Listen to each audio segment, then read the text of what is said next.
I thought of a few ways to offer this reflection, and I think it's important to start with, we had a planning meeting for this call, a few of us about a week ago on Tuesday.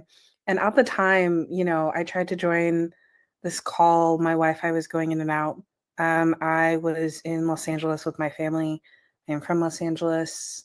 And I found out maybe an hour or so later that the power in our entire neighborhood was down, in part because, not in part, entirely because of the wildfires happening right now. And so, first and foremost, want to offer to anyone who is from the area or has loved ones impacted. I hope they're safe and well. And if they've lost anything, that they're getting resources and access to the things they need, um, and encourage everyone to do what they can to support people in that situation.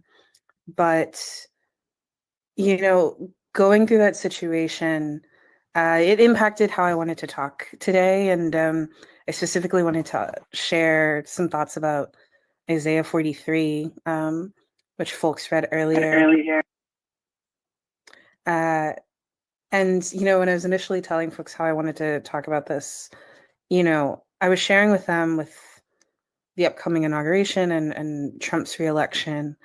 I have been feeling a bit pessimistic, in part because coming out of DC, and specifically coming out of the DC nonprofit space, was just thinking that I was feeling very pessimistic about the ability of that nonprofit space to respond effectively to Donald Trump and to the conservative movement that's growing and reshaping itself and gaining power. And part of that is just coming out of that field and seeing, either people in different organizations not get along and not coordinate across work streams, or seeing people prioritize acts of protest or prioritize actions that may sound good in theory, but don't actually shift the actions of people with power. And sort of struggling with, what is the most effective way to fight, you know, fascism? What is the most effective way to sort of bond together? And feeling a bit trapped in that mindset of like, what's effectiveness look like? And feeling very pessimistic about, the willingness of like the DC nonprofit space to sufficiently hold Trump and his supporters accountable in the next 4 years. And I was expressing this to a friend who's also in activism, and she shut it down immediately. And she was saying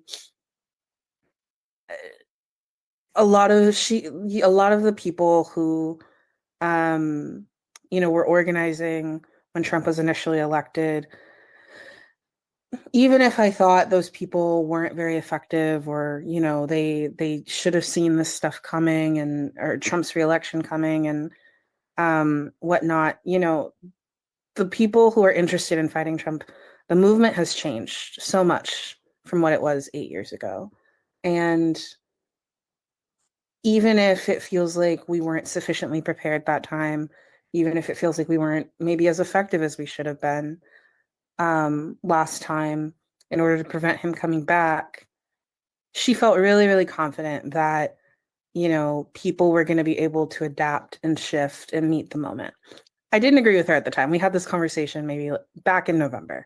Uh, and as horrifying as everything has been with the wildfires, I would actually say that that conversation with her was brought back to mind and made me think about that moment differently, particularly the part of Isaiah that talks about, you know, I when you walk through the fire, you will not be burned, the flames will not set you ablaze.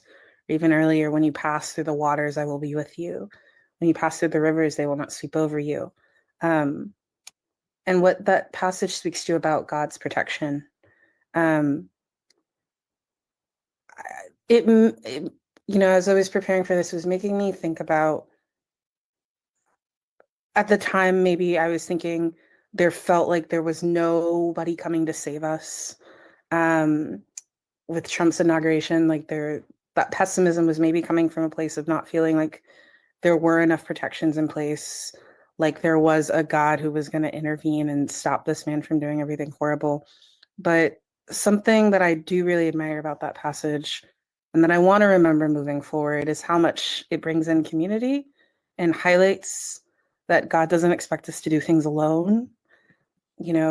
Particularly at the end of that passage or the section we're looking at, when it says, I will bring my sons from afar and daughters from the ends of the earth, everyone who is called by my name, whom I created for my glory, whom I formed and made.